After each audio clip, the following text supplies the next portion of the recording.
Bodo latest update बयखौबो बरायबाय। दिनैनि रादाबखौ फरायदों आं प्रमोद खाख्लारि। गिबि निउज आपडेट दङ गान्दानि गाग्लोबनायाव आमिनेस्टिकानि जिउ खहा। मानास नेशनेल पार्कनि फुयनपारा रेन्जआव गान्दानि गाग्लोबनायाव आमिनेस्टिका मुंनि सासे फरेस्ट बेटेलियननि जिउ खहा। बिथांजों लोगोसे सानै सुबुंनि जिउआ खुनुरुखुम रैखा मोनदों। मिथिनो मोननाय बादिब्ला केम्पनिफ्राय बाजार खालामनो थांनाय समाव बे जाथाया जायो।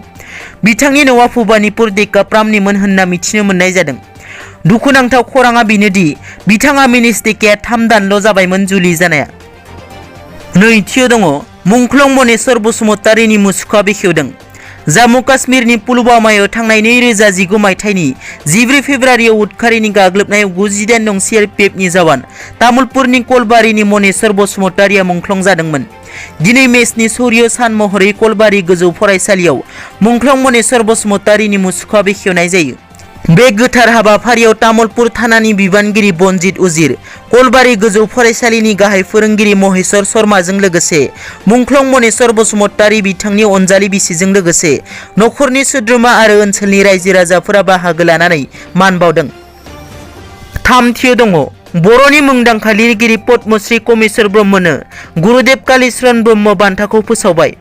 बर'नि मुंदांखा लिरगिरि थामहिनबा बर' साहित्य सभानि बारग' आफादगिरि पद्मश्री कमेश्वर ब्रह्म बिथांनो 2021 मायथाइनि गुरुदेव कालीचरण ब्रह्म बान्था फोसावनाय जादों।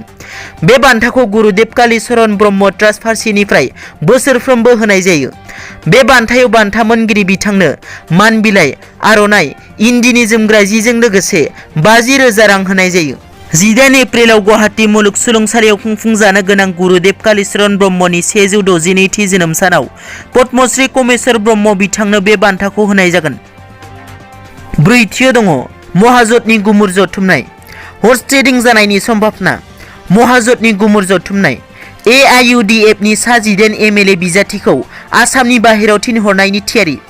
बेजों लोगोसे सुलुंनिफ्राय मिथिनो मोननाय बादिब्ला BPF आरो कंग्रेसनि MLA बिजाथिफोरखौ आसामनि बाहेरायाव थिनहरनायनि थाखाय थियारि खालामदों होननानै मिथिनो मोननाय जादों आरो दासान्दि BPF नि साफ्रोमबो बिजाथिफोरखौ क'क्राझाराव लिंहरनाय जादों।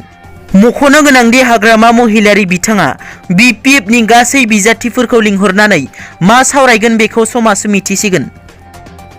बाथियाव दङ जम्मु काश्मीराव 6 उदखारिफोरखौ जिउ फोजोबदों। जम्मु काश्मीराव रैखाथि बिफाननि जवानफोरनि जाफुंसार देरहानाय। शफियां आरो पुलवामायाव मोननै गुबुन गुबुन अपारेशनाव रैखाथि बिफाननि जवानफोरा जैश-ए मोहम्मद दोलोजों सोमोन्दो गोनां थागिबि उदखारि दोलोनि आरो आनसार गाजवाल उल दिन उदखारि दोलोनि 6 उदखारिफोरखौ जिउ फोजोबनो हादों। मिथिनो मोननाय बादिब्ला 6 उदखारिफोरखौ रैखाथि बिफाना मोननै गुबुन गुबुन अपारेशननि गेजेरजों जिउ फोजोबनो हादों। दिनैनि रादाबा एसेनोसै। नोंथांमोना जुदि आंनि चेनेलखौ दासिमबो साबस्क्राइब खालामाखै, अन्नानै साबस्क्राइब खालाम। गोजोन्थों।